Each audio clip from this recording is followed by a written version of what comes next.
今天一开始呢，我要向各位表达我诚挚的感谢。那么从去年11月到现在，大家花了很多的时间来参与这个筹划的工作。那么同时，我们也进行了40场的分组的会议，对于司法改革做了非常全面性的讨论。那么也提供了许多丰富而扎实的建言。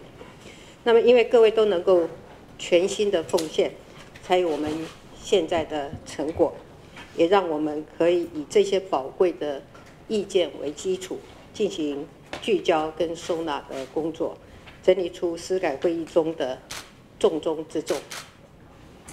那么今天的会议，我们将聚焦在这一些被归纳出来的重点议题。那么为什么司法改革需要聚焦？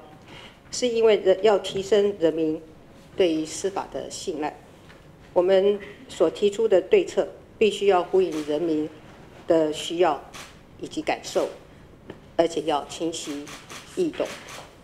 那我一再强调，司法改革要从人民的角度出发，要用一般人看得懂的语言来呈现我们讨论的成果。那么如果司改的社会沟通没有做好，我们也许在专业上可以得分，但是我们会在社会沟通上失分。那么这样就白白浪费了各位的努力。而我们的改革方向更要能够回应人民的期待，有几个重点是我们无可回避的。那么这些包括法庭的透明化跟裁判书的亲民化，还有法官跟检察官的禁用以及淘汰机制的改革。那么第三就是打造专业跟中立的司法体系。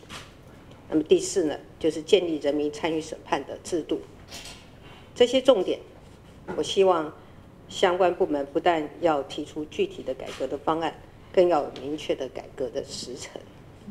那么依据了这些原则跟基础，那么以及我们分组讨论的结果，幕僚单位设计了归纳的架构，并且整合了相关的议题。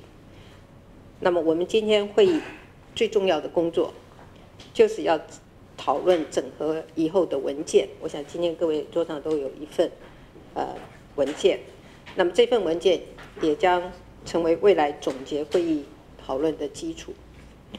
那么司法改革千头万绪，但是我们一步一步的来做，一步一步的来接近改革的理想，让司法成为人民的依靠。